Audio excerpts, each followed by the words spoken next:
This is Taylor again. I am so sorry that I am just getting this back to you now.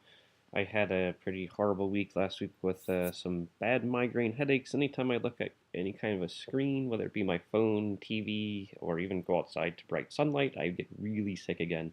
So I'm kind of trying to get back to normal again. I apologize though. So to get into the pictures, I'll scroll through again real quick. I've been through them a few times.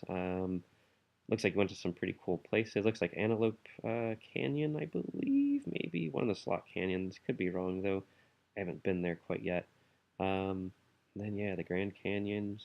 Uh, yeah. Looks like anyway. So yeah, we'll start at the top. Yeah, they're all like very all three, at least three, four of these are all like yeah, they're very beautiful, very nicely done. She's a very pretty person, very beautiful person. Would be considered like the typical uh, you know, model type of person. Yeah, you have some really great composure, great lines moving with the body. Um, the background or all of it's just a little bit. Maybe it works okay. So, like the background's crooked, and she's straight, so it kind of works. You can kind of get away with it. Um, but yeah, it's very stylized and very well thought out. Um, the first one was this one gets really keep in mind like this pole coming out of the head, like that's a big thing to really watch for when you do portraiture. Poles coming out of people's head, things, flags, poles, plants, things kind of popping out of people's heads become kind of funny, but they definitely become distracting. So keep those in mind. I really do like the back here though. I like the shot. I like how the light's coming on just the side. It's very beautiful. Um, Kind of similar. It's similar to the first one, but it's a little bit more natural. Um, I do prefer this one than the first one actually. Um, it's posed obviously, but not quite as posed. This is very nice too. This gets a little bit further away from being posed. Excuse me. Again, I'm sure it is like one of those things. We're going to take your picture in three, two, one. Um, but it starts to move away from that just a little bit, and that's really where things become interesting with like art photography. Um, these would work like great for commercial photography. You're like right on the right track with that. They're well exposed. The black against the white skin, the black shirt against the whiter skin. The contrast. Those kind of things are like great to use and to utilize. But artistically, like how can you go beyond like what is a typical normal pretty picture of a person?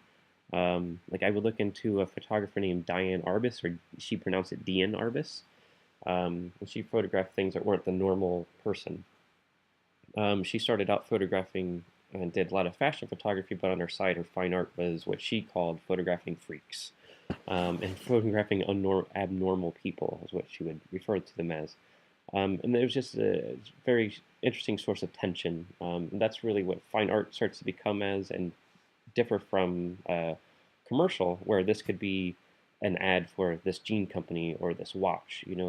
But like fine art, what are you trying to say? What further messages are there?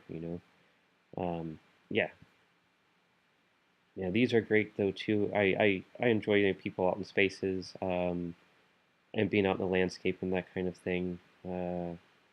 Yeah, these go a little bit different. I mean, again they have a very good commercial eye. These could go into like an outdoor magazine or something like that. I could see that working. Um, but yeah, again, it's like similarly to the first model is how could you go to make it a little bit different? What does this person look like first thing in the morning? Instead of like a typical like blue jeans ad, maybe it's like a weird dental floss ad commercial. And this guy just woke up at the edge of the canyon and he's like cleaning his teeth. It's kind of gross, but and it's a little bit funny maybe at the same time.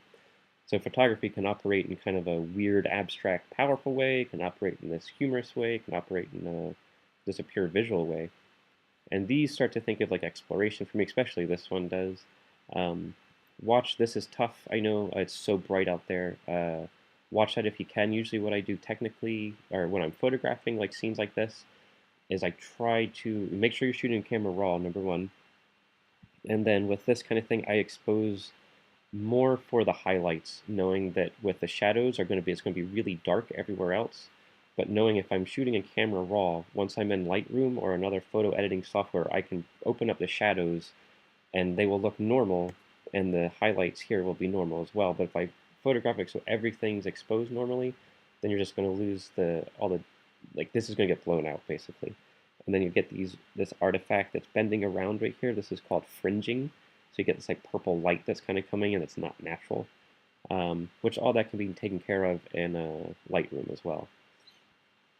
Yeah, I like what you're doing. It's awesome. You're kind of like doing these, people out in the or this guy anyway, at least out in the adventuring around, and it looks like really cool. Yeah, just put yourself a little conceptually. These are beautiful photographs, a lot of them.